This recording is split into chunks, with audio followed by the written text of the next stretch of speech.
Good morning, and welcome to another edition of Lakers Fast Break Spotlight on the Lakerholics weekend. I'm Jamie Sweet. Next to me is Laker Tom. With us soon will be Michael H. from Honolulu, Hawaii. Or is it from Honolulu, or I don't know, somewhere in Hawaii. I can never remember where. And we're gonna chat some things Lakers. So let's get it done. Let's get it going. In case you, I don't know, haven't been anywhere for the last, if you're just coming out of a cave that you've been living in for 6 months. Lakers have Luka. Luka's looking ripped. Slovenia's playing great. He looks great playing on Slovenia. And, it's EuroLeague basketball rules. Oh, here comes Michael. Let's throw him on the screen. Good morning, Michael. How you doing? Good. We'll do this look so that we look a little less chaotic. Push that again. Or this. No, hold on. Yeah, there we go. This way I can be like, you. We're surrounding you. That's all right. I'm used to it. I got a wife and daughter, so I always feel a little bit surrounded. Any hoozle. What's up, 805 Dodgers? We're just chatting some Laker stuff. The NBA is in what we call at the Lakerholics blog, the dog days of summer. I'm sure we're not the only people who do that. It's a popular phrase, but the old dog days of summer. it's the true dog days of summer where you're kind of just waiting for camp. In this case, though, there is a giant Acme-sized anvil hanging over the NBA, and it's what are the Golden State Warriors doing this summer, which so far has been nothing because they're waiting on Jonathan Kuminga to basically. Well, they got a half a dozen players lined up already signed. But it all depends on how much they end up spending on Kuminga. Right, yeah. And I think there's like 3 or 4 other teams that are kind of like us, also in a semi-holding pattern because they're like, well, do we need to be available? The Bulls are the same way. The Bulls are in the same boat. Restricted free agency is gonna have to be changed in the next CBA. You can bet on that. You know what's changed? You know what's really changed? Teams are not willing to pay people on potential now. They want to see. Not like they used to. They're not going to hand somebody $30 million that hasn't proven he's worth $30 million. I think that next summer that will be put to the test. But in general, yes, I think you're probably right. Well, that's a short-term hesitation, probably. Once they get used to the fact that guys are making 60 and 70 million, all of a sudden 30 million. Yeah, it's like 30 million is the old 18 or whatever, and that's fine. That's not what I'm getting at. I mean, Warriors got to pay Kuminga already. They've tried. There's like a 45 million 3-year deal on the table that he's like to. And listen, I can kind of see Kuminga's point of view, and I can understand Josh Giddey feeling frustrated, but like this is why you don't want to be a restricted free agent. Yeah, really. The restricted free agent is the new worst contract position you can be in because once the money goes away, there's nobody that's going to take a flyer on you that pushes them over the second apron. Zero.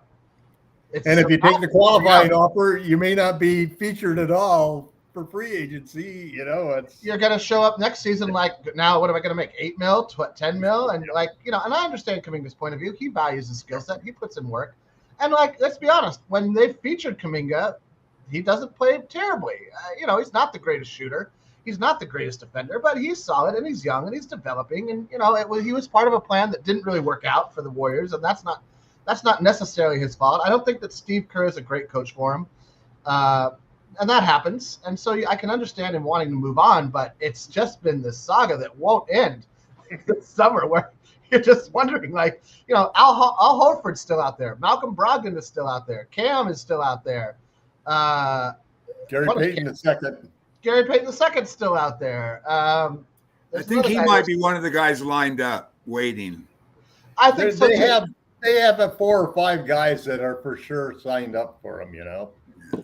But not if they end up having to overpay Kuminga. Well, they're not going to overpay him. He's going to end up taking the qualifying offer because he wants to be a free agent. So you think what's the qualifying offer? For him. Does anybody know? And yes, Russell Westbrook is still out there shooting jumpers on a yacht. Anybody see that clip? There's a picture of him, like I guess it's somewhere. I don't know where the boat is docked technically, but it's I thought that was kind of that was the for once a month publicity stunt that his PR people bring him. Hey, off of the shore next month is going to be ship Right. that's got a basketball court. Yeah, the problem with Westbrook is you live by him and you die by him. Yeah, I mean, this, Russ, I can understand Russ's predicament here. You're a former MVP. You were the first player to average a triple-double in 50 years or whatever it was, and now you're going to take the vet minimum, 5 years later when you put all this time away. I would retire if it were me. I'm not wired to be an NBA basketball player, so it's easy for me to say, but I would retire at this point. I'd be like, you know what? Yeah, especially a guy like Russ that only runs at one speed, And he didn't late win in your career, you don't want to be running at that speed all the time. No, he's not afraid. He's not afraid to take the big shot in the big moment. Himself. He should be. No, he can't help himself. Yeah. He should be. Is absolutely right, Michael. Oh my God, that's really. Mama funny. should have taught him some more about. Nathaniel, really. why? Do you want to see a walking hospital full of players come up and get their butts kicked? Cool. Enjoy that game, buddy. Nathaniel something or other's like, I can't wait to see my Celtics play the Lakers this year. Yeah, great. Good for you. Celtics. Well, I was interested in going down to that game. Oh, yeah? When is that? The reason why is that because it's an afternoon game on a weekend. I can fly down in the morning, see the game like I did with my grandson to see the Suns play, and it's also happens. It's what screwed it up is that they also make that the game that they're going to put up the statue for Riley. All of a sudden, game time prices for that particular game have gone sky high. Oh yeah, but I wanted to do that. I thought that would be a great game to come down. Oh, because they're going to leave the crowd in a fuck Boston chant, so that's going to be great. Yeah, it's happening. It's happening. In case anybody out there's wondering, my mug does say I am fucking radiant. So let's embrace the future that we have to resist. All right, let's talk. Listen, we've kind of gone into some things. I'd like to start. Camp is in a month, roughly. Somewhere in there, yeah. Or 4+ weeks, roughly somewhere in there. I haven't heard that there's going to be a mini camp that LeBron and or Luka or both run. I wouldn't be surprised. This year.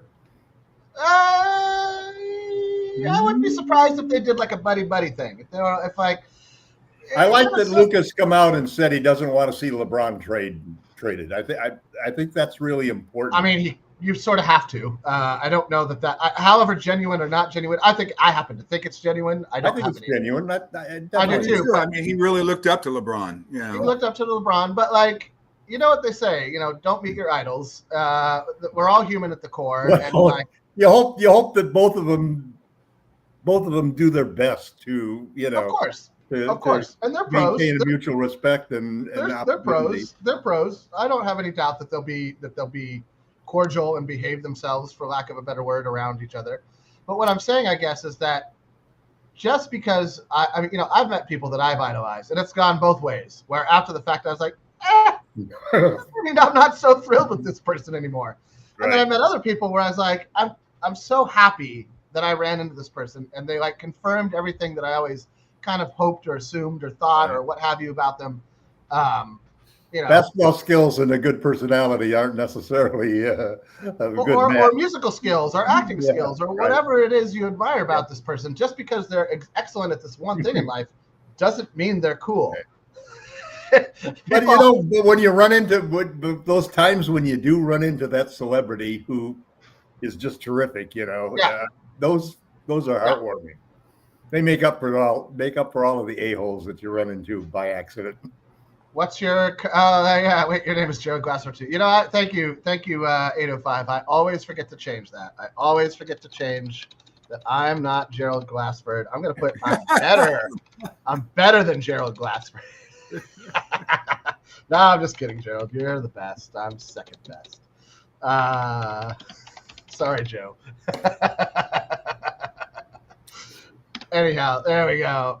Hey, Kurt. Nice to see you. All right. So one of the things I've been doing, I've started, it's a slow going. Last week I meant to do one on Marcus Smart, and I started writing it, and then I accidentally, I guess my computer powered off, or I don't know. it all went away, and so I haven't gone back to it because I was a little bit bummed. I did one on DeAndre Ayton, which I thought was a pretty good discussion about, and this is on our Lakerholics blog. Feel free to stop by anytime. We chat mostly in typing, but Tom likes to post all sorts of stuff. Basically, if it's any kind of semi-relevant NBA news, Tom probably has posted a link to it and some thoughts, or if it's a paywall article, he'll like give a synopsis or copy and paste a lot of the paywall content so that the blog readers can read it without having to pay the paywall. And Tom, thank you for doing that. One thing I'll throw out quickly about the blog, since we're all here, we might want to change some of the pictures on the login that still have Anthony Davis and some of the other pictures that are. It's slated as a project for next month. Awesome. Yeah. It's not anything that really bothers me. It's just I was logging in the other day. I was like, we should probably take AD off at least this one that is the most featured thing that people do, and maybe swap Luka on there or Reeves or whoever. Yeah, well, it has been updated from a design standpoint for Luka, but there's also some functional things that I'm going to change. And yeah, it's but my problem right now is that I'm in the process of building a house. So another one? No, it's the first house that I've ever built. Are you building it yourself, or are you asking people to help? No, I'm hired an architect and firm to do that. I don't know. I don't know, man. I could also see you like out on a mountainside, Yeah. Not at my age. Not at my age. I don't do that. Sure. I did a lot of remodeling. It's interesting because I'm going through the process. If you and you might be in the same situation down the road. We had a house that we bought in 1980. And we sold it last year, 2 years ago. And I got to go back through 45 years of remodeling.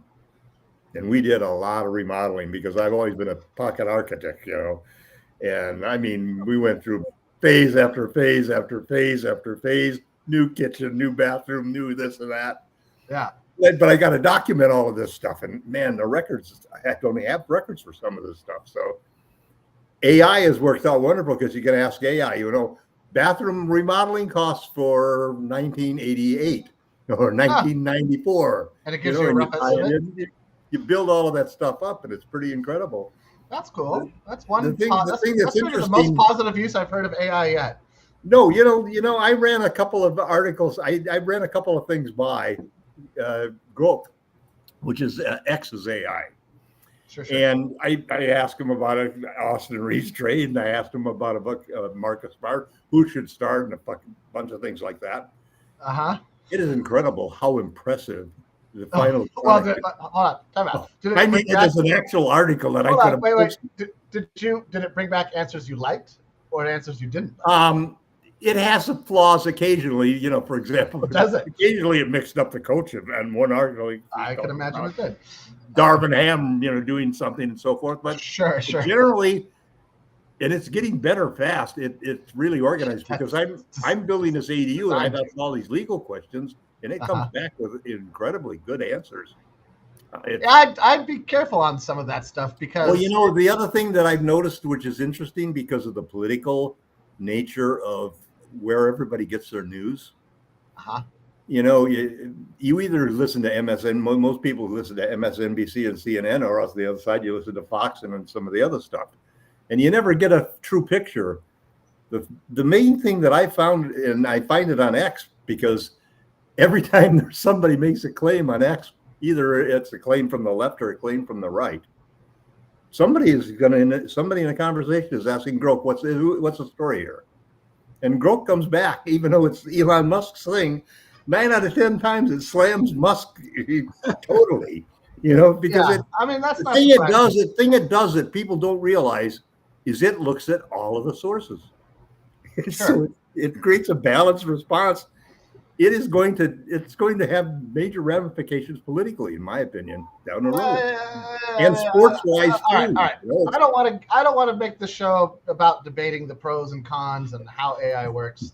In general, I will say that you are running at about a 10 to 15% chance of inaccurate information at this point in time. I'm not saying down the line, and before this year or 2 years ago, it would have been a much greater variance when it comes to factual processes and things of that nature. Now, when it comes to things like opinion, which is mainly political stuff, there's not as much fact-based information when it comes to the realm of politics. It's a little more fluid, and it had to. Well, it's the gathering of information that is the real.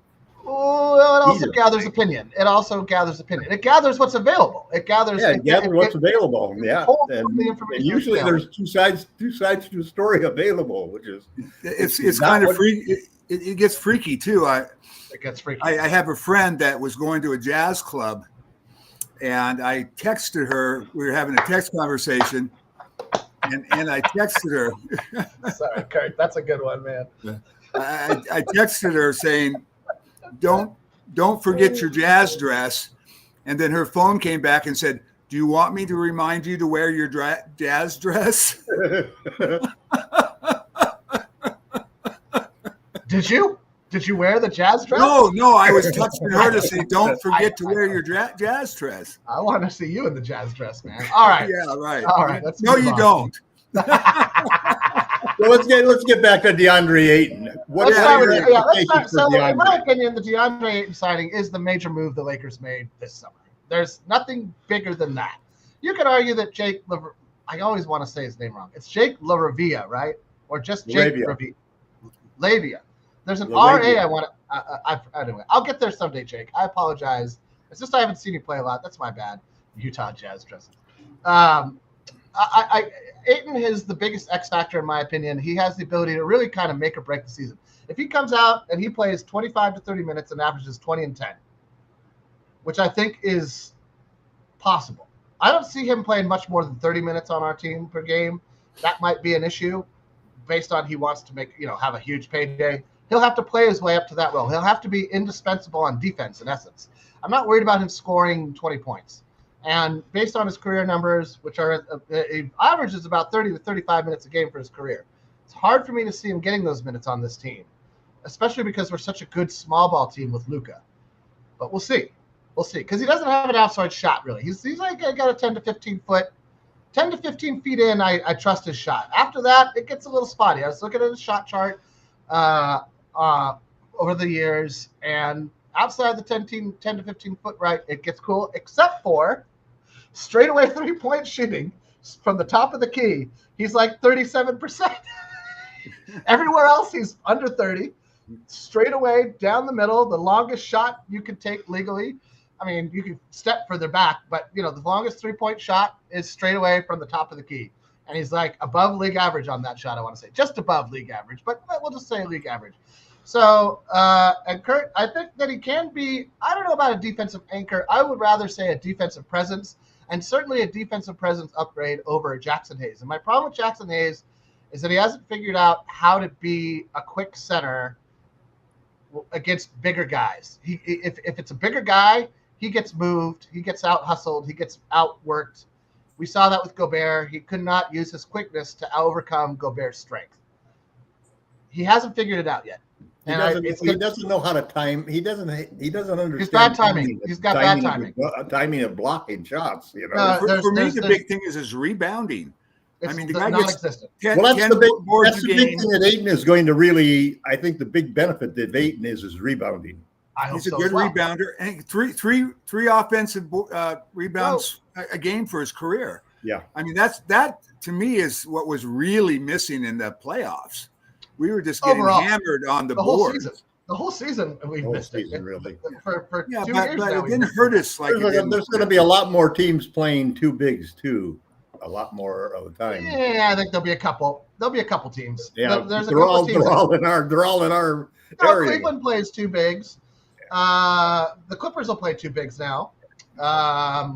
Houston's going to be meaner. Houston's going to be big because they're just all big on that team. They're not. They'll play two bigs because that's the size of their guys. It's not that they're trying to go two bigs.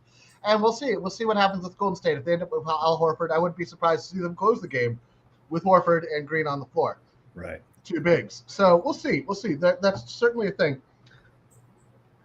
Well, I don't see a world where I don't really see a world where I'd rather have one big on the floor than there's no bigs on the floor in that situation. At least. Well, we'll see. So, I mean, I was going through our best lineups last year, and I took out the ones with AD. LeBron at the 5.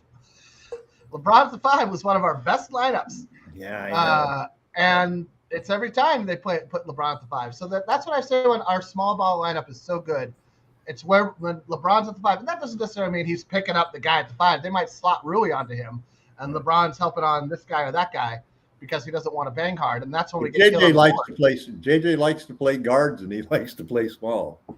I know. This is what I mean. Like, he's gonna go small at points more than he's gonna go big, I feel like. And that's where guys I don't see us playing Ayton and Hayes together.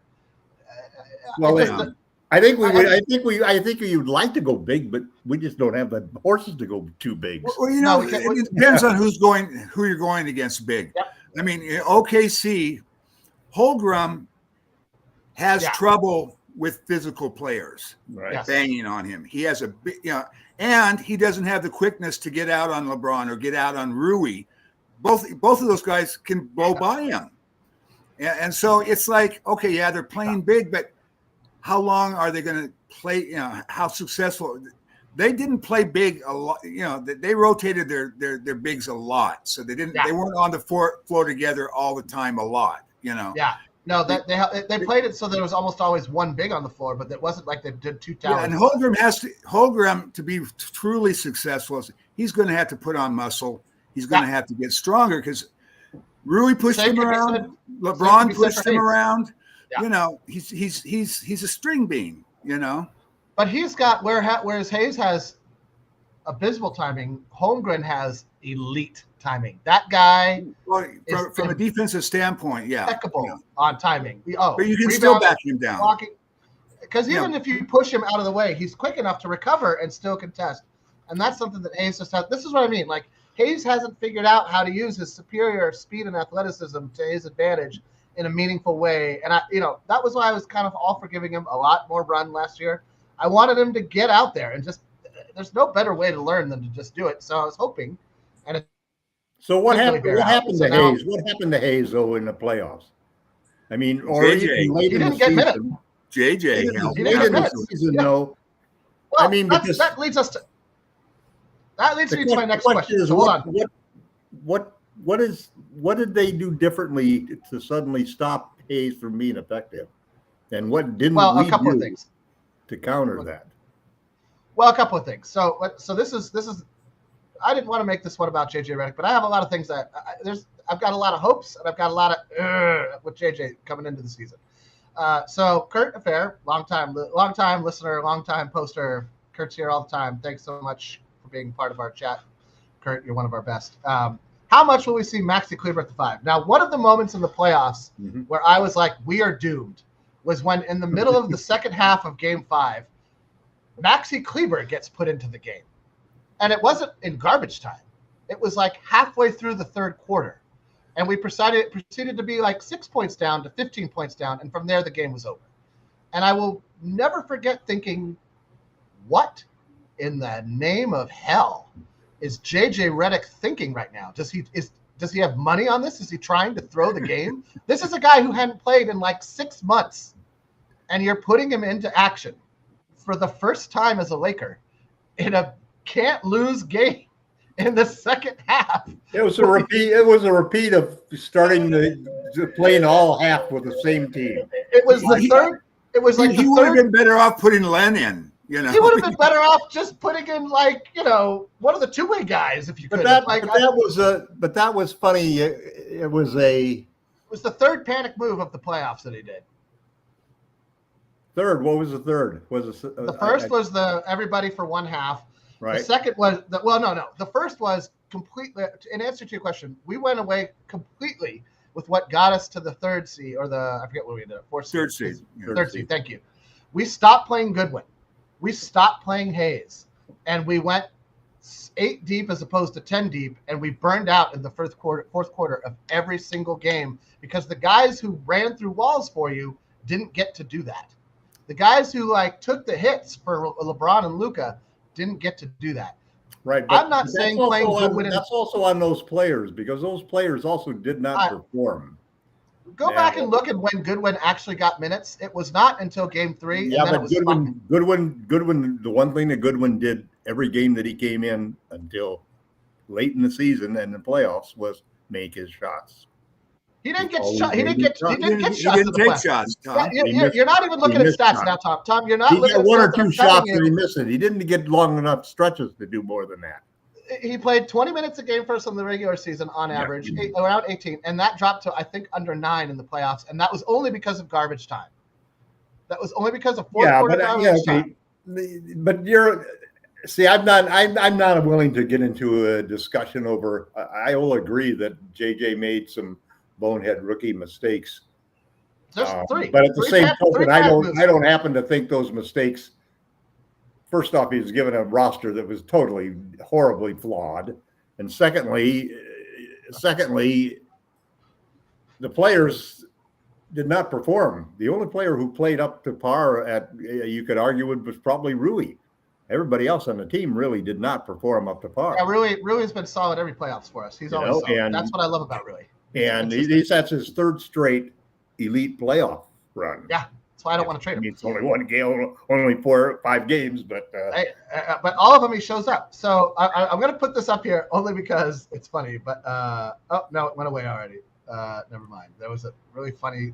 Kurt, you had a funny one, and I agree that it might have been too much for the blog. Anyway. We'll move on. The 3 panic moves went away from what worked for you in the regular season completely. I understand that you have to change things up. You have to go based off of matchups of the playoffs, but you can't just forego your identity. I thought that was panic move number 1. Panic move number 2 was playing 5 guys for 24 minutes straight with no substitutions. I thought that was just insanity. And third was inexplicably playing Maxi Kleber in Game 5 when there was no reason to. But all of those came from the lack of confidence in the roster that he was given, the flaws that the lineup had, and the thought that if one of these moves could pay off, I understand all of those moves. They're the kind of moves as a coach that I've always tried to make. You always try to do. There are certain times when you gamble at a certain player or a certain, like playing those 5 guys all that minutes. If we had turned around and won that game, the whole thing would have been a different kind of gamble. We scored 16 points in the fourth quarter. Yeah, but this is what I mean. Like, I don't live in the world of if.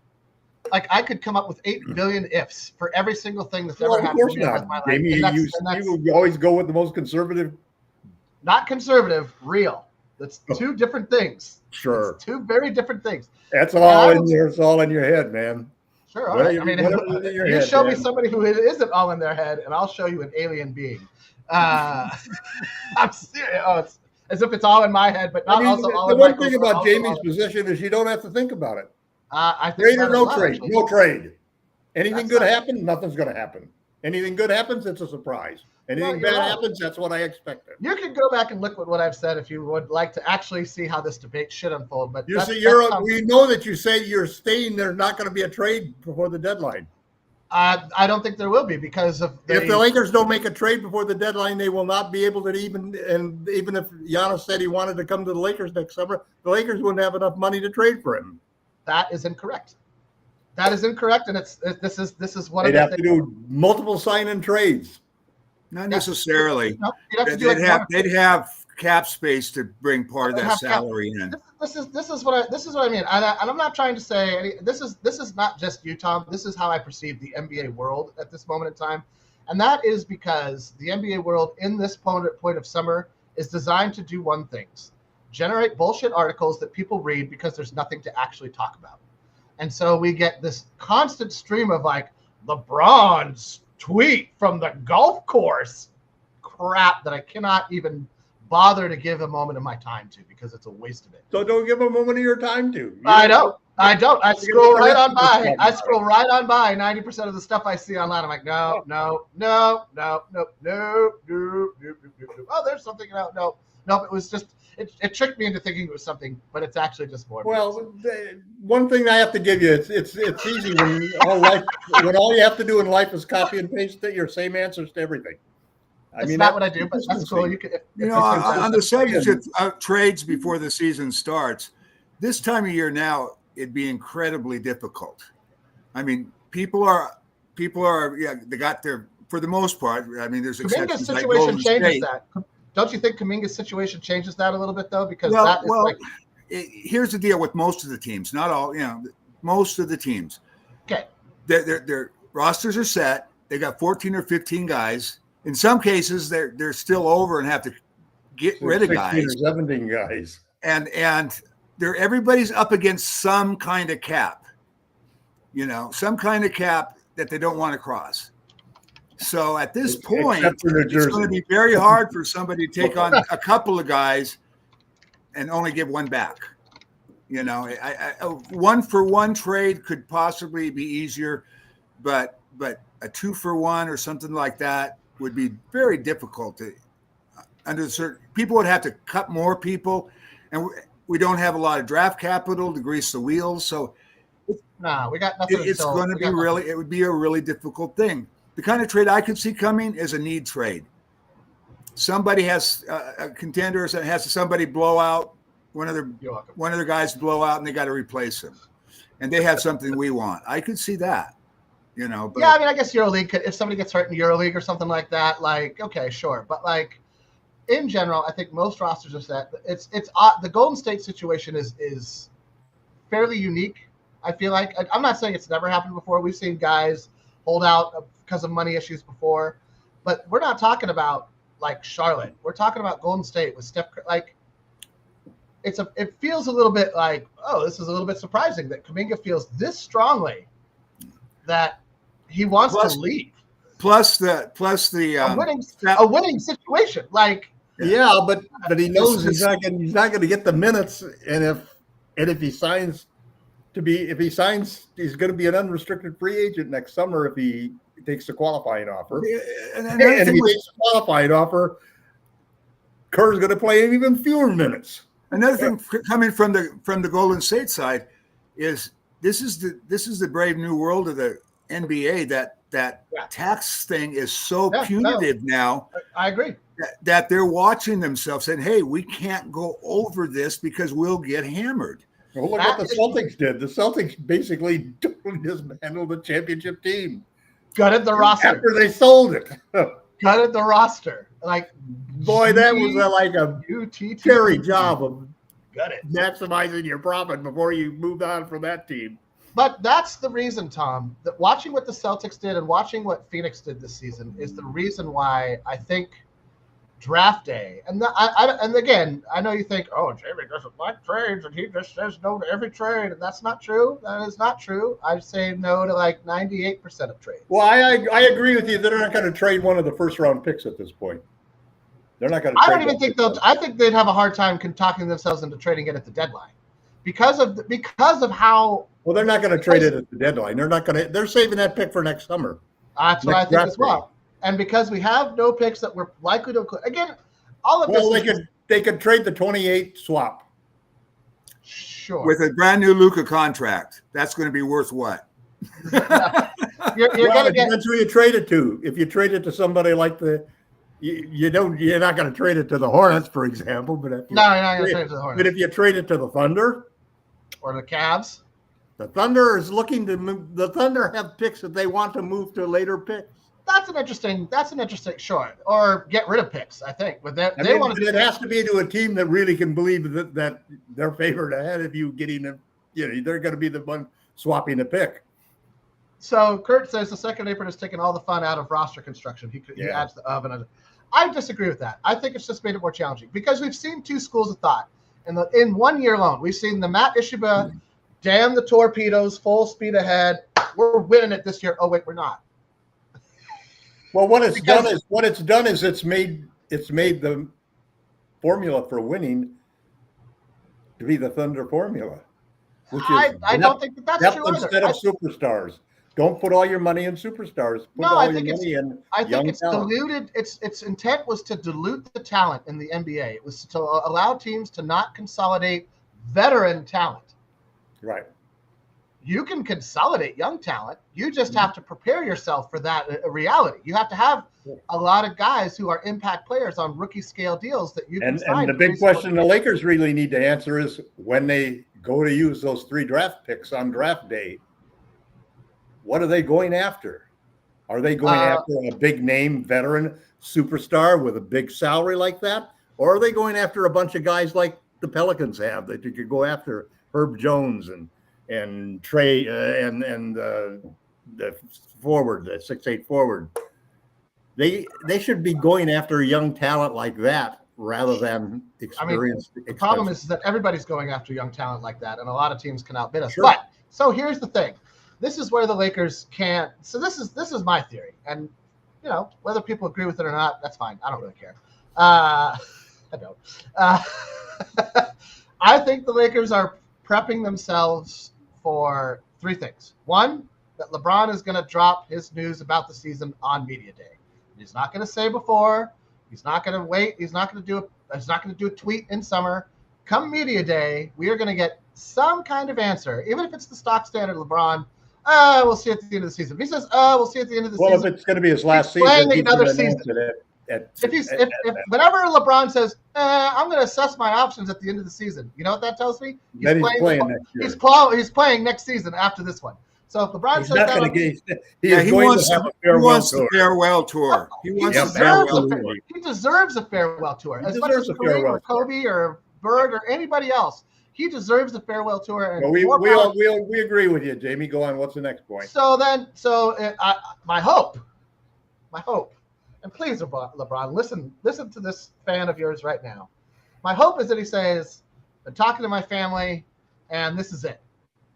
This is it. This is my last season. So, Charlotte, Miami, Orlando, New York, get the days ready, man. My last game there this season is my last game there, and that's it. I'm hanging him up after this. I'm saying it live on TV right here. He's not going to do another special. Goddamn, all the NBA refs ought to give him the best season he ever had.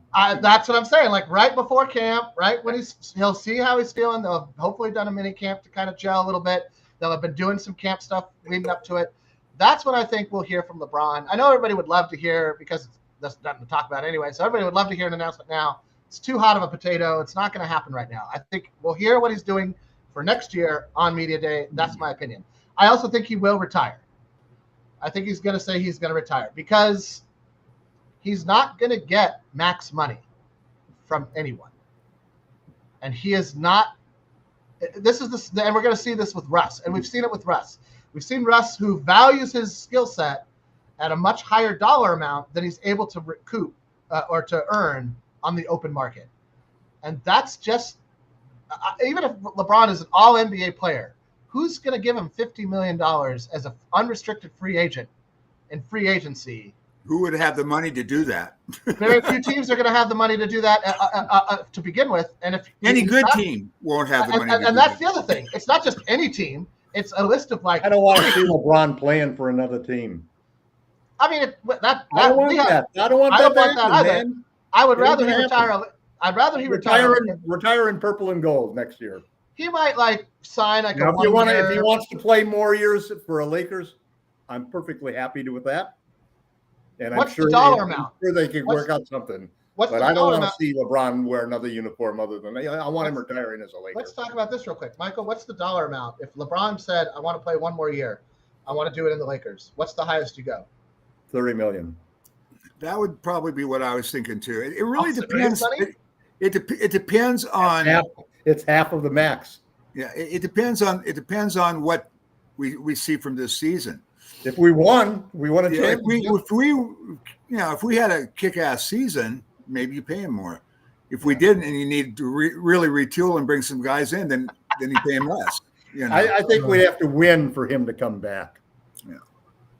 But I could see the scenario, Jamie's scenario, that we go through the whole tour and we win the championship. And Luka says, LeBron, one more year, come back. One more year. One more. Let's repeat. Right. So do it. So that's the thing. So for the Lakers, draft day will have so much weight based on what LeBron does. Because if LeBron says there's not going to be any LeBron trades. That is no. Bullshit. He's never been traded. He doesn't want to be traded. No. It's why you put never going to happen. Right. It's why you get the no trade clause in your contract. It's because you're putting it out there. I would really like to stay right where I am, or at the very least, be able to say no to some bumpkiss trade like that I saw. Well, not only that. I mean, LeBron. There's No no way place LeBron's that we playing could for 20 trade. mil. There's no place that we could trade LeBron to No way. that would be better off for him than with the Lakers. I don't know about that. Oh, for him? Yeah, for LeBron. don't Where think is he Golden going to State- go and have a better chance to win? Golden State. He's not going to have a. No, he unless wouldn't goes have to a play better with chance. Joker. State. He's playing with Luka. He's going to play with Joker. I mean, Right. he's They not can't enough. afford him. They Or can't SGA. afford him. They'd have for Golden State to get him, they'd have to trade Butler. Yeah, I think LeBron's not And trading Butler. LeBron might be a step above Butler, but he's not enough to lift that team to a championship level either. I don't want to see LeBron on the he's Warriors. not. That's You don't have good. the, they don't have the. So much depends on Steph's health, though. So much depends on Steph's health. It's 8 guys now, Jamie, not 2. I hear you. I hear you. I hear you. What did you say, Michael? Michael, say that again. It's 8 guys now, not 2 guys. And so I mean, right. There would be a dynamic duo, but you need a lot more than a dynamic duo these days. Yeah. I mean, it's never been just about the dynamic duo on any great team. But I think that Steph and LeBron with Green, and if they bring back Gary Payton III, and if they have Al Horford, that's an interesting closing lineup to me. That's that. Yeah, that's if they very, stay, and if Steph stays those guys healthy, are going to be there at the end of the That's- year.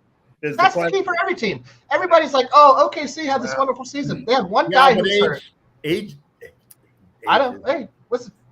Let me tell you. This is the first year I've truly felt my age, and it's annoying. It's really annoying. I haven't been able to hike for the last 3 months because my back has been killing me, and So let me ask you this, Jamie. Yeah. Who's better for LeBron to play with, Steph or Luka?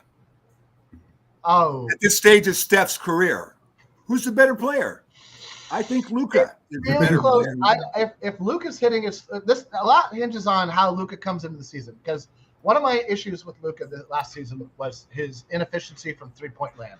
I think as a Laker, he ended up shooting like 34%. And that was But that's not the whole story. well, hold on. It's a small sample size, and he was not himself. His leg was clearly not 100%. He's gotten himself into shape. He's looking better now. He just dropped 39 points in EuroLeague. I'd be curious to see what he shot.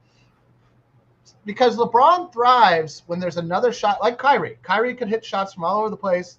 It opened up LeBron's game enough that he was still super duper effectual. Reeves isn't that guy. I know Reeves wishes he was that guy. I know Reeves wants to get paid like he's going to be that guy. But if you're honest with yourself, Reeves is not that guy. He's a step or two below Kyrie. He's certainly 3 or 4 steps below Luka or Steph. And that's not a knock on Reeves. That's like most of the he's league. the third guy. Most of the league is a Jamie, step not the second guy. You're comparing You him know to the what- third what guy. Luka- Luka's doing though is what he's doing in the league, and where his quickness is really helping. I've been watching all of these highlights and looking at the stats. Like last game, he shot 9 against France. He shot 19 out of 20 free throws. Yeah, And because he can get 14 past out his of, man. he is getting into the paint a lot more now. It's interesting to see how his lightness. I was a little bit worried that he would be knocked off balance, Yeah, but he's did he still get got his enough. He's got enough bulk still in his No, overall body. he still has that Joker type of body. Like you hit him in the air and he goes, and you go, wow, the other way. And then he calmly makes a shot. I'm loving this version of Luka. I'm not going to disagree. Steph is so steady he can destroy any team. The problem is that like the Warriors, like the Lakers prior to getting Luka, have to ride Steph like a dead horse in the Kentucky Derby. Luka's gonna lead the league in scoring this year. I don't have a doubt about it. Yeah, I don't. I think he's got a pretty good chance to do that. I think SGA will give him a run for his money. Yeah. But health is the key to everything. The Thunder were relatively healthy all last season, other than Holmgren, and he was healthy when it mattered most in the playoffs and down the stretch. And the youngest team is a stat that's And the youngest team is stacked with great talent. And they had Hartenstein to fall back on, and he's just as good as Holmgren for the regular season. Holmgren was, I thought, an elite defender for the playoffs. All right, let's move on from overall general discussions. I want to go back to DeAndre Ayton for a second, because I really do feel like so much of our season is riding on his, for lack of a better word, his attitude. When DeAndre contract year, broke he's in a onto the scene contract in year. Phoenix, sure, So but that's even when gotta he be was, the best even as a rookie, single thing we can say. even as a rookie, I thought he played with like a lot. It looked like he was having fun all the time. He kind of reminded me of Joel Embiid, but like less annoying on on the social media and interview front, because he was just like he's from the Bahamas. He's cool. He's laid back. He just wants to he wants to play basketball and then go play in the ocean. Like that's dope. I want to do the same things too. So like, but then you saw over the last season and a half, 2 seasons after they matched his deal in Phoenix, he wasn't having fun anymore. And then you saw him not having any fun when he got traded to Portland. And since then, he's looked like a shell of himself. I mean, he still puts up numbers, but it's not – the vibe isn't the same. I want him to come back with that Michael Thompson vibe. Another guy, another great player from the Bahamas, Michael Thompson, father of Clay. Clay was technically born in America, so he's not a Bahama guy. But I think he goes to the Bahamas a lot. And if you've never been to the Bahamas, you should go. It's fun. It's relaxing. It's a great place to go. He needs to have fun. He needs to be somebody who is enjoying the game of basketball, because you can clearly see that when he's not, he's just not there. He's not there he's physically there, but he's not mentally there. Yeah. And that's a problem on a championship team. What do you guys think? Michael, I'm going to let you start. Another thing he's never played with guys like LeBron and Luka before that is going to demand. Well, he did well with CP3 when he had him. Then that's the one. Yeah, and then he was great. He was great. He was great with CP. He was an all-star. Yeah, so I mean, he's got that, and also one added thing, he calls Shaq uncle. I know, because he grew up with Shaq's son, and they played basketball together, and they're very close. So you've got that other presence there pushing him, kicking him in the butt as well. Well, there's no doubt he's our biggest wild card. If he can come through, that gives us a huge lift. Yeah, huge. And Jamie made a good point. The defensive presence versus he may not be the greatest shot blocker in the world, but he's a big body in the way, right? And he's quick enough to stay in the way. Yeah, and you got to shoot over him. And not only I read something interesting about him as well. He could probably get more blocks, but he's really good with his hands, and he's really good at stripping in the post. He gets a lot of steals. He can defend in space. He moves his foot well. He moves his feet well. Yeah. He's got quick hands, like Michael says. I think he's going to be. Can he stay engaged? Can he stay engaged? Is the big issue. This is what I'm saying. I think he will. I actually, and he's only, he's not that old yet either. It's a contract year. It's a contract year for the guy. I mean, he has to show. He has to show badly. He needs to. He has to show. Or so he's going to be. That brings up what I think is the second most important, or maybe the most important player that we're still missing. Hold on. One last thing about DeAndre Ayton. He's only 27. Right. This is supposed to be the beginning of his prime years. Right. So we could be getting on a bargain deal. Somebody, I forget who said it. YYC is saying, "I'll be happy if he averages 15 and 10." I honestly won't. I won't be happy if he only averages 15 points a game. That means he's only probably playing 20, 25 minutes a game, or he's not engaged. Well, not necessarily, Jamie. You've got. He's going to be starting with. I mean, look at it this way. You've got Austin Reeves averaging 20 as the third guy on the team. You got Rui that can score. He can go off in any game. So you got 4 other scorers on there. He may not get the opportunity to score more than 15 points a game, not because he does. Just because of the offense around him. There's going to be scorers everywhere. So true, but there's going to be also a lot of lobs to the basket that are going to be open, rebounds that exactly. No, but I'm just saying that he doesn't have to score 20 because of just the sheer amount of offense that's surrounding him. When you look at his skill set, it's really his strength is really offensively. What he's showing that statistically. He's an offensive center, really. Now, the good part is that he still is averaging a block a game, and he can get some steals. He can defend in space. He can switch pretty well. So it's really that engagement thing. Can JJ as a coach and can LeBron and Luka as the players bring out the competitive spirit so the guy is engaged in every game? If we can do that, then he'll be a huge plus. We still need a second center, man. We need a second center to. Well, we're gonna have to roll with Hayes in two ways for this season. But yes, I tend to agree that we need. I would rather have a more mobile, not more mobile, somebody who can shoot better. I would even take Vukovic because Vukovic can hit the three. I would take Vukovic. A stretch center would really be a help for us. That would be. They're going to turn Kleber into that. I hope so. I have my doubts. I have my doubts in season, but those are the kind of trades that I would be in favor for. Kleber for Vukovic, one up. We've got $20 million in expiring contracts for one-way players that are doing nothing for this roster, and then we could have Vukovic as a second center. That would be. I think we might disagree on who's a one-way player, but sure. All right, let's move on. Let's move on to the other X factor. Well, one last thing. YYC has a question, and let's just answer it real quick. Is DeAndre Ayton a top 10 center? In the West, yes. Potentially. 15 games. I want to say he's like 9. I want to say he's the 9th best center in the NBA right now, and that's if everybody's healthy. If Embiid plays, I think DeAndre Ayton's better than Brook Lopez. Oh yeah, it was a much bigger get for the Lakers than Lopez. Well, but Lopez blocks a lot more shots than is a. Yeah, but I would be interested to see what the field. I'd be interested to see what their overall defensive impact in the paint is. I only weigh block shots only weigh so much to me in my equations because they look great, they look fantastic on the stat sheet, but we're talking about 3 shots, 4 shots. Yeah, but Brook is a legitimate defensive rim. He's a legit defensive presence, and he can hit the 3. I mean, I would take Ayton. I would take Ayton because of the age potential and the. I was going to say at Brook's advanced age, he's not switching very quickly anymore. No, right? No, I think Ayton is out on the perimeter or he's down in the paint. Ayton is going to give us better center defense and help the center rotation, and he's going to run the floor much better. Darren, with Luka, that's huge. Darren, if Max Kleber is getting major minutes on this team, there's a problem somewhere. All right. Well, nope.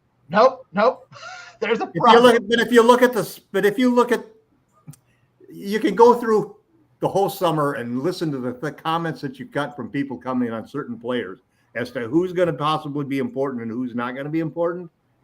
When I read the rumbles going through the league, I think it's obvious that Vincent is on his way out.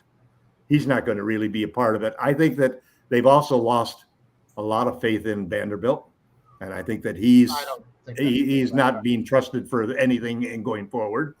And I think that there really is a strong feeling that Kleber, because of his outside shot and a stretch big, is going to be an important factor. He could be the number.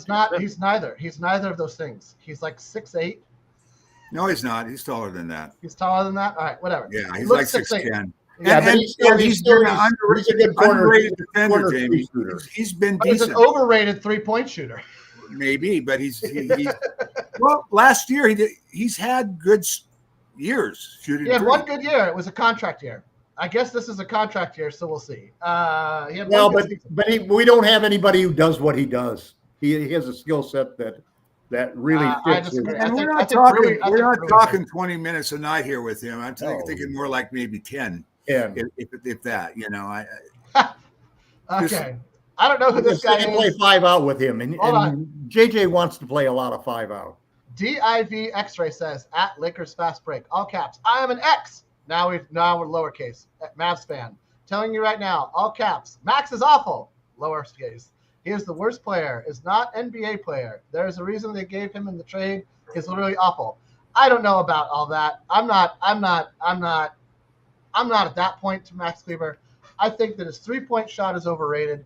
I don't know if he's underrated as a defender. I haven't seen him play enough minutes. I don't know what his role is. His role on the Mavs is certainly going to be very different than his role here on the Lakers. That has a lot to play with these sort of things. He's a good end. I look at it. He's a good end of the bench guy. Sure, he's not worth $11 million, but he's a good end of the bench. Either is Gabe Vincent, so. That's why I would easily take $20 million expiring contract from Vucevic.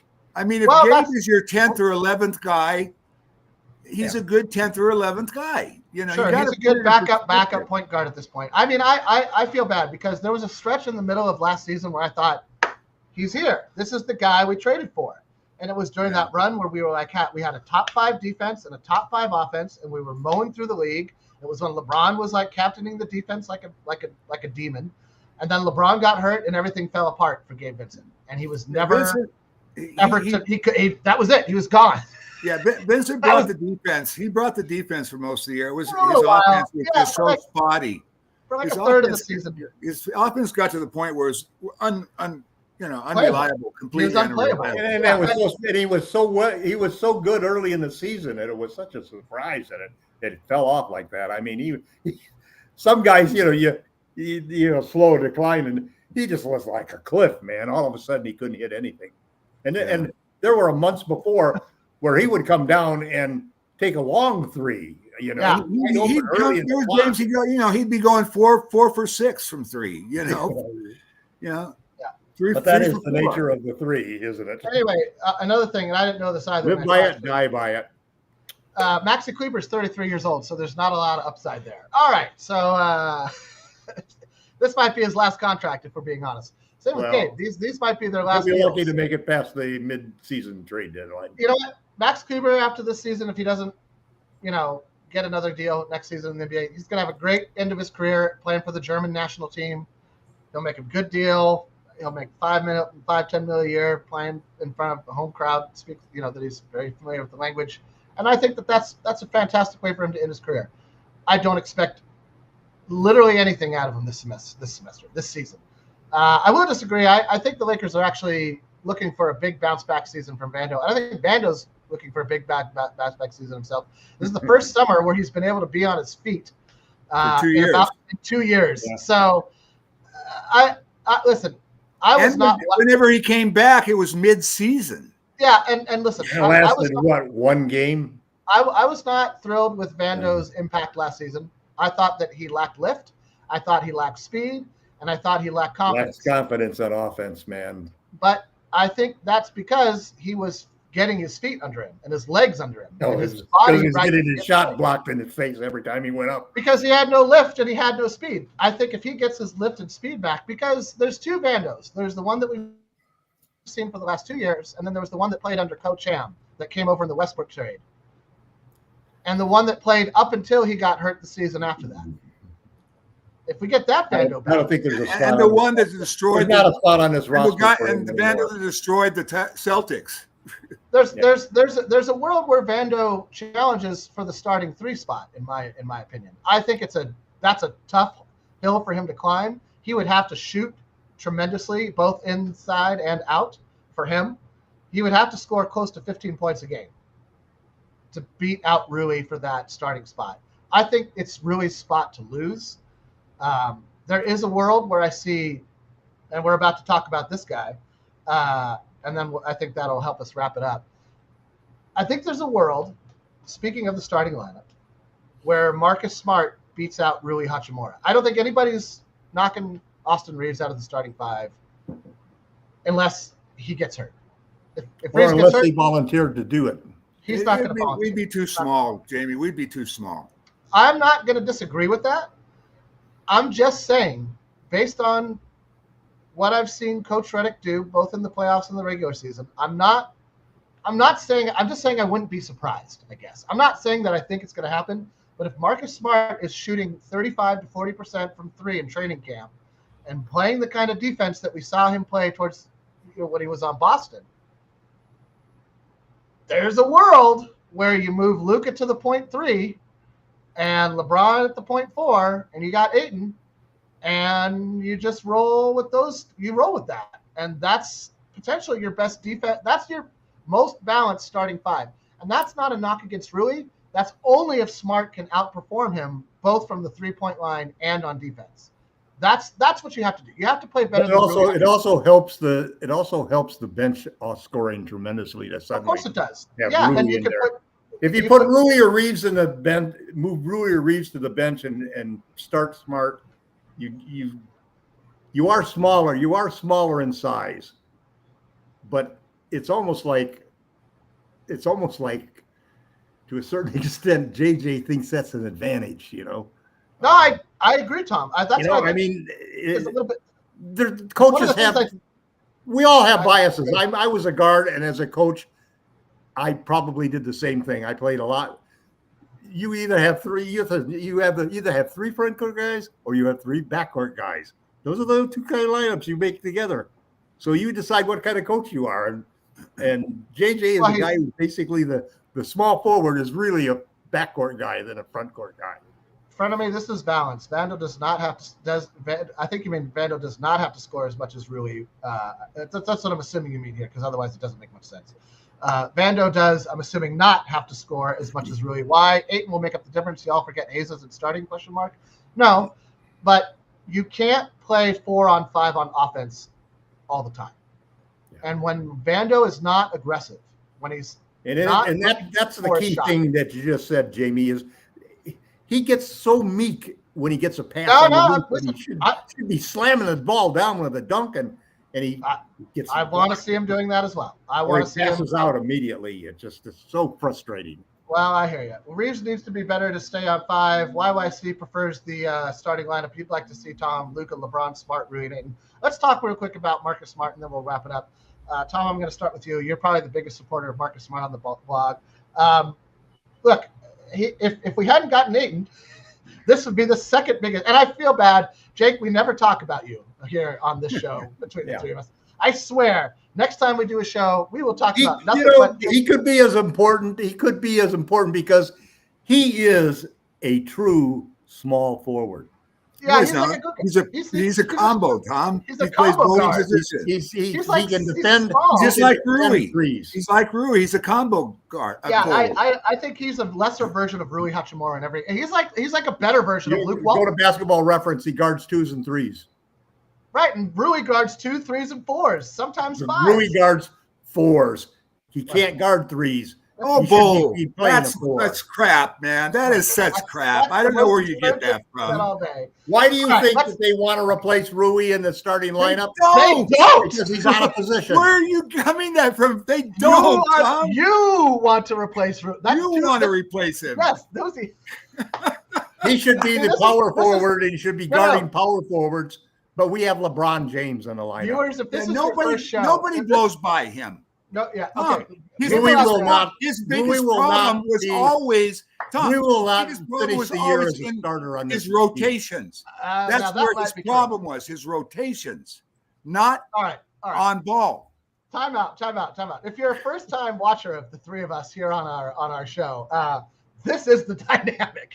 Tom thinks that I say no to everything and don't want any trades. Tom thinks that whatever he thinks is what the coaches in the organization are thinking. Not that they might think, what they literally are thinking, that his brain is somehow connected to what's going on inside the Lakers war room.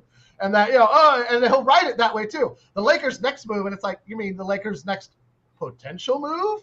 Oh, the thing that they might or might not do? And I get it. You're trying to speak it into existence, LeVar Ball style, and that's wonderful. I want to talk about Marcus Smart. Marcus Smart is an old guard. He's 35, 34? 32. Oh, I just added. He's 32. He's been injured a lot the last 2 years. Not a lot. He's been injured a lot. Last year, his defensive statistics have been excellent. That's what I want to focus on.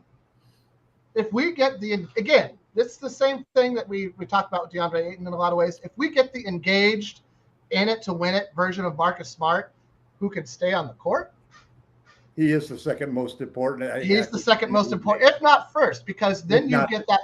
If he can hit 35, just 35%. If they can merge their two minds together, he's exactly what DeAndre Ayton needs.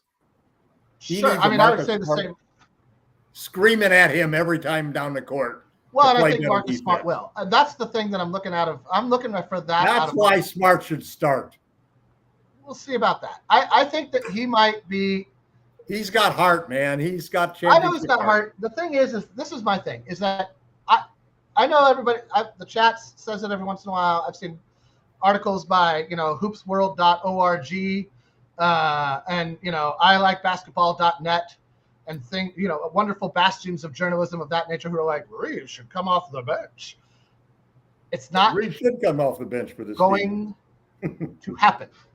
There is no universe where he will volunteer for that duty, because what has Reeves done consistently since leaving college He has doubled down on himself every single time. Double down, double down, double down again. And every time the bet pays off. There is nothing. You know when he might? Let's say the season starts off great, but Reeves doesn't start off great. And let's say Marcus Smart starts off great and Rui starts off great. And Reeves, let's say, can't keep up the offense and he can't keep up the defense. And I can actually see that Austin Reeves is the kind of player who I agree. I agree he doubles down on and gambles on himself, and he's not afraid to double down on himself. But he's also a kind of guy that I could see come to the coach and say, it's pretty obvious that we need more defense, and Marcus Smart can provide that. And the bench needs a leader to really ignite the offense. And I could see him doing that. I don't think that's a very logical thing to happen, of course, because none of these guys have egos that are anything like the egos that we would imagine. You're demoting me? Great, coach. Thank you. That doesn't happen. It doesn't happen. But there are players like that in the league, and Austin Reeves is that type of character of a player, in my opinion. Possibly, but not in their contract year. Not in the contract year, and the type of guys you're talking about are usually on the. It's like the Chris Paul. Chris Paul, I think, in his heart of hearts, if you put him in front of a mirror and he's alone in a room and you can record what he's saying to himself, "I'm a starting player in the NBA." The brain has now interceded his heart and says, "But dude, you're not going to get a contract. You're not going to get a contract if you put that out there." And so he accepts that he should come off the bench. He may even suggest it to the coach, which is a nice way of saying the coach and he were like, "Right, we agree on this kind of, right?" You know, there is a universe that exists that this could happen, JB. I don't want to see it happen. I don't want to see it happen, but I think there is a universe that can exist. I think it's a small universe, and I think small universe. I'm not. I don't think it's with crisp, clean rotations.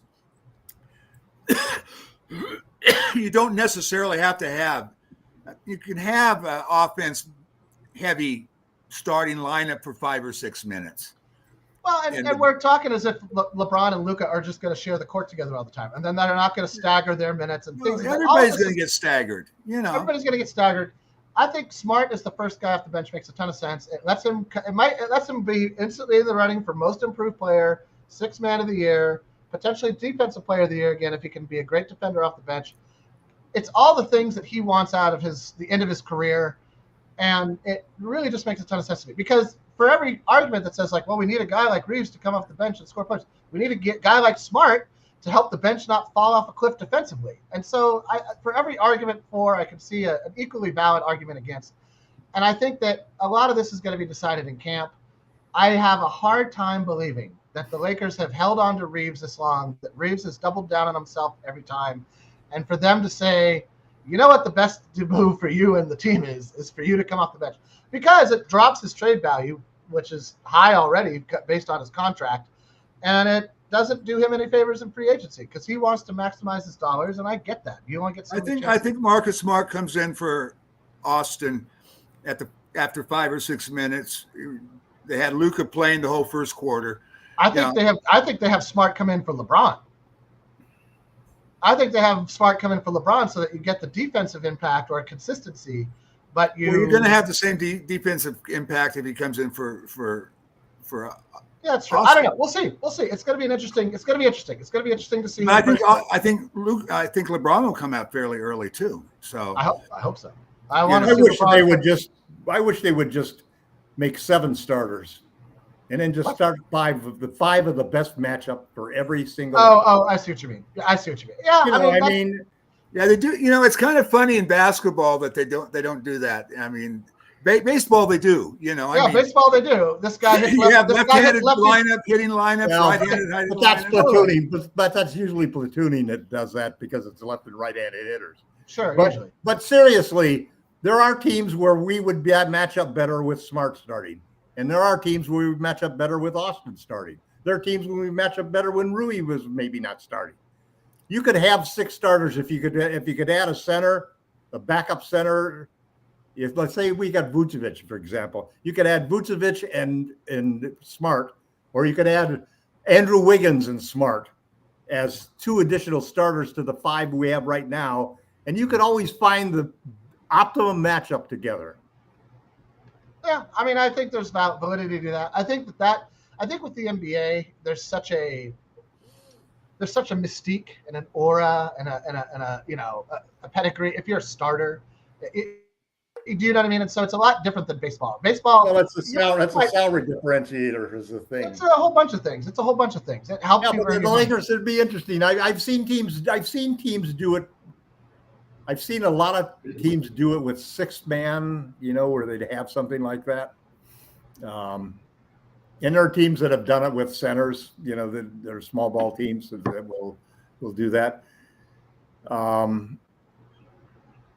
It's like watching teams, for example, do hockey rotations. Bring 5 guys out and you got 5 fresh new guys in there, and it confuses the other team's defense. And sure, I think with the NBA, it's a little bit different just because of how substitutions happen. Yeah. What's more likely than Reeves being benched? Every other sport, Reeves is more likely to be traded than he is to be benched. Every other sport, there's so many more opportunities to bring a guy other than baseball. Baseball is weird. You have to do it in between innings, I think. Well, and when you take him out, he's out. And then when he's out, right, you take him out, he's out. That's it. He doesn't come back. Football, this guy comes off between plays. That guy comes off between plays. Hockey, you don't even have to stop play. You just have to make sure you come in and out right at the same time, which I kind of wish basketball would be like that. That would be kind of an exciting – that would be an exciting way. Fast breaks would take on an incredibly different dynamic if you could do that in the NBA. But I digress. It'll never happen. But it would be interesting. It'd be interesting if there was like an and one league or something that was like, don't have the ref touch the ball after every basket. I mean, that would be another thing that would speed up play. Grab the ball and fire away. Or let players fight for the get it out of bounds while the other team that'd be great. We'd have a scrum under the basket before the ball was even inbounded, just like hockey. You'd have to have elbow pads and a face guard maybe for that one. I digress. I think that with basketball, it comes down to there's starters and there's finishers, right? And then in between, it's the rotation, it's the coach, and it's a little more fluid. If you're not starting, the variations. I think if you're not a starter or a finisher in the NBA, you're somebody who's worried about your next paycheck. Let's put it that way. If you're not, so is Reeves a starter and a finisher, or is it Reeves starting and? Are you asking? Hold on. Are you asking? Circumstantial. Are you? Do we need to catch up? Are you do we have asking to cut a big lead, or do we have to protect the lead? Are you asking what I'm thinking, or Michael's thinking, or are you asking what the Lakers are thinking? Well, I already two very different things in my opinion. In my opinion, I think Reeves is like a 6-man at best. Like he's an elite 6-man. He's an average starter. He can't hold his own on defense. I think he's an above-average starter, but he is is a super elite potentially as a 6-man. He could be. I don't know if he's an above-average starter. He could be Ginobili. I think the problem with Reeves is defense. I think that he doesn't have the defensive instincts, and he doesn't have the body to make up for a lack of defensive instincts. He's not the ideal. He's not the ideal backcourt mate. No, he's backcourt with Luka Doncic. He'd be great. He'd be great on Charlotte if they didn't have LaMelo Ball, and they're like, "Hey man, here's the ball. Go score 25, 30 a game." He'd do it. He's more likely to be traded than he is to be benched. That'll solve the problem. Oh, that's an interesting. I know you don't want to trade him, but I don't know how I feel about that. That's an interesting. What do you think about that, Michael? I got to think about that. I don't think his contract's high enough that they would do that. No, but he would be, because I don't know what the return would be. No, but if he has a good year. If he's balling out, right? He's at 30 million right now. He's worth 30 million right now. I know. I'm just saying. He does. If you're going to trade him during the season, he doesn't have a big contract. No, you have to pair him up with a Cleaver. You have to pair him up with others, and then you got the problem. It's complicated this time of year. No, He is obviously one of the pieces for a superstar trade when you put him up to 30 million. I never told you what my theory was, and I put it on the blog, but I'm going to put it right now. The reason the Lakers aren't going to make a consolidation trade, there's 2 more things I want to talk about, then we'll call it a show. I'm sorry that we usually cap it at an hour, coming up at an hour 20 here. So I know we all have lives to get back to and houses to clean and houses to build, and whatever you do in Hawaii, Michael. Watch lava, I guess. Play with the dolphins. I don't know. Eat a coconut. Have a banana. All right. So my theory is that the reasons the Lakers are not going to make any kind of move this year is that on one day, one magnificent day, we will have both a wealth of expiring contracts and 3 draft picks that we can include in a trade. And that day is draft day next summer. Draft day next summer, I predict, will be a seismic day for the Lakers. Not any time before that. And after that, it kind of depends on what happens on draft day. Because once draft day happens, you can't trade Reeves and your 2026 first-round draft pick anymore because you picked your 2026 first-round draft pick. And that pick is now gone. And you can't trade that guy because you can't trade those guys right away. Well, so 3 days. 3 picks and 3 swaps to move. Oh, you have 3 days after. Oh, that's good. I did not know that, Mike. 30 days. Oh, 30 days. They can't be traded for 30, or they can be traded for 30. They can be traded after 30 days. Rookies, draft picks. Still, most of free agency is done by then. It'd be interesting. It'd be curious if somebody waited that long for our late first-round draft pick. Yeah, unless they had a deal in place. Not impossible, right? I'm not saying it's impossible. I'm just saying it feels unlikely. Unlikely. So that's my theory, that there's one day where the Lakers are going to have way more assets, and after that, we're back to waiting years for the next for another draft pick to materialize, because all we do is trade them as far out as we're legally able to do so. So we're always waiting 2 years to get another one to trade. Yeah, we just paid off Anthony Davis. I know. We finally got out of the Anthony Davis mortgage situation. We bought the house. We're like a kid with a fresh new credit card, man. I know, but that's fine, and that's the. I don't disagree. I don't disagree with it. I don't disagree with you on that. I happen to think that they will not make a trade that involves a first-round pick. They're not going to trade that first-round pick because they want those 3 picks. It's very possible. You could say like Kleber for another, but you're not going to get anybody good. This is well, the thing. But they have a second. They have the 2032 second-round pick, and they have a 2028 swap that they could do, which would not affect the 3 first-round picks. I have to say, Tom, I admire your commitment to trades. Really. I don't agree with it, but I admire your commitment. First off, you're looking at a couple of things that don't make sense, because they have the expiring contracts this year, not next year.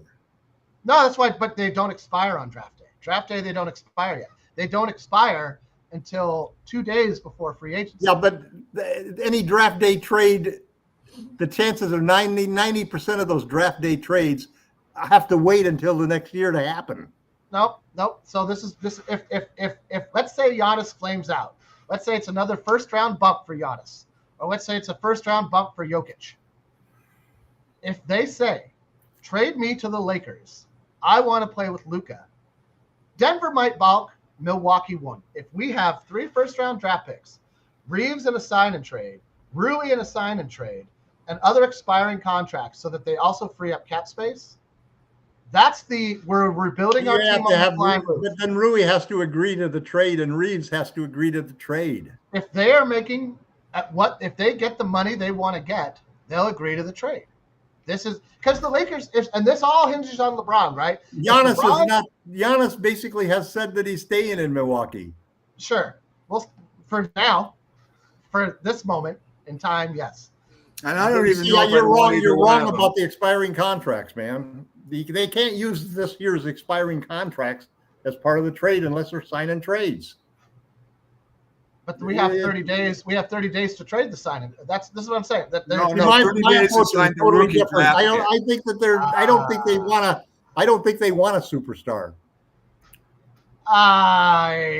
They'll take a superstar. Yeah, I don't know. I don't think they want 3 anymore. I think the odds, but you got to have a superstar who is going to demand to be traded to you.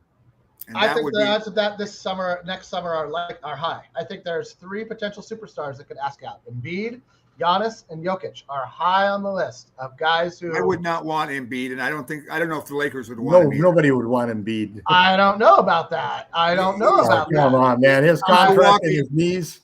I agree with you. Listen. We're talking you know, about instead Rob. of those guys, give me We're talking Herb about- Jones. Give me. We're talking about Rob Masterclass Pelinka, as Tom likes to call him, until he throws him back under the bus 2 days later. But Rob Masterclass Pelinka, who wanted Russell Westbrook on the team. Yeah. No. Okay, I'm just saying. Embiid is one more knee injury away from retirement. I agree he is. I'm not saying you're wrong. They would not do that. They wouldn't. They wouldn't do that. No. Under no circumstance. You hope they would not do that. That's what we should be saying. You hope. None of us Nothing's know. absolute, but that is as close to absolute as possible. All right. I've had this question up here for a while, and this is the last thing I wanted to get to. We didn't talk enough about Marcus Smart. We'll get into Marcus and Jake next week. I'll have dropped my article on Marcus Smart, and we can reference that. There's a lot of advanced metrics that show that Marcus Smart could have a really high impact on the Lakers defense. There's also as many metrics that show he could be devastatingly inefficient for the offense in the same way that Bando is, and or has been. So it's a lot on those guys to show that they can score at an average NBA level. Marcus has never been afraid to shoot. Bando is totally afraid to shoot. Yeah, and I kind of wish Marcus would shoot less. That was been one of his big knocks. It's been one of his problems. And he's like, I got it, you guys. I got it. I don't know why I keep missing, but I got it. I'm not afraid. That's been one of the biggest criticisms of him in his career. He just doesn't he doesn't always have the best shot selection. It's god awful at times. It's like, I don't know, there's two guys on me. Kobe. But you're not Kobe, bro. Okay, you're not Kobe. Learn your role. See your limitations. All right, this is a funny one. I think it'll be quick. I have an answer to this. I'm curious what your answers are. Who gets more minutes, Adu Thero or Dalton Connect? Tom? I actually include Connect in the tradable players. Of course you do. Yeah, and he should be, because next season. And I think Adu, because of his defensive ability, will get a lot of opportunities. He get more minutes. We'll see if he can score. If he can't score, he won't. Michael? He can score. Here's the deal with Adu. Yeah, and I'm excited about this kid. And another thing, there was 2 rookies last year in the running for Rookie of the Year, and they were both second-round picks. Yeah. And Adu was mocked as a first rounder in a lot of places. So he was a great acquisition. Yeah, jumped a huge jump. He's a tough defender, and here's where he differs from like Vando. Yeah, he hasn't really developed an NBA three-point shot yet, but he's a terror at the rim. Yeah, you can't knock him off. I mean, I've seen him dunk, and I've seen him bully inside. The guy's strong, and he's not afraid. So you may not get that stretch from him, but you're going to get some interior score. He's a slasher. He can cut. That's where he's going to get. He's an upgrade over Vando as far as offense is concerned. So I'm going to say him. Not rotation minutes, I think. Yeah, I think I'm going to say him. Just Dalton really is going to have to get his confidence back to get back on the court. He really lost it. I'll say this: if Dalton can't hit shots, this is it. Yeah, you're out of the NBA when that team option comes. He's being traded. He and Gabe pencil in $15 million. Well, the thing about Dalton, though, is if he's going to bring back anything substantial, he's going to have to get minutes and prove that, I can still shoot. No, I mean he's expiring money next summer. He's a team option. The team controls it. Whatever team he goes to. But it's not a lot of expiring money. It's not a lot of as a sweetener. If he's going to be a sweetener in a trade, I don't know. I think right now he's being his value is we have an easy schedule, so hopefully we'll showcase him a little. Yeah, we should. We should at least during training.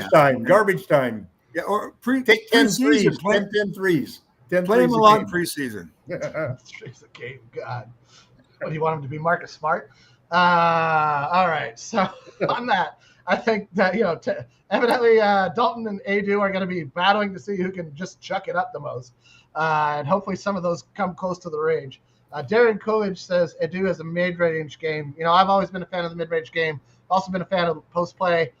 Those things are on the outs currently in the NBA. I wouldn't be surprised if we saw some guys try to bring them back a little bit. I've always wanted to see LeBron and Rui get put in the post more. I would like to see Luka get put in the post more because they know how to use their bodies and move guys off the position. At any rate, we'll see if that happens. I kind of doubt it is because I don't know that analytics just has too firm of a hold on people sticking right now. Kind of like the same with baseball, where it's like, well, if you're not hitting a home run or even hitting the ball, it's like, actually, yeah, you are, but whatever, okay. We won't shoot for singles anymore. Let's just shoot for slugging percentage because I don't get it, but whatever. And it gets boring to me to watch the same shots go up time after time. But that's me. Some people love to watch three-pointers go in. I prefer to see sweet moves in the paint. But that's me. That's me. I'm not here to critique anybody's. Some people evolve. Some people's game still shooting at peach baskets. I think it's still a peach basket no matter where you stand. But whatever. I digress. I'd like to thank Laker Tom and Michael H. for joining me this afternoon. Morning started in the morning. Now we've moved on to the afternoon. We'll try to get together next week, I think. I think, sure. As we start to move towards the season, we should kind of go through the roster a little bit, bring up certain guys that we'd like to see do this, that, or the other thing. We got through a lot of guys today. There's a few guys. I'd like to talk a little bit more about Jackson Hayes. I think he does have a potential role on this. We'll get to all that another time. Thanks for watching. We're down to 9 of you, but we're up to 12. The number's been fluctuating. Thanks to everybody in the chat. Thanks to Gerald, Joe, Sean, Stone Hansen, the entire Laker Fast Break team. And everybody have a wonderful day. Aloha. Aloha. Adios.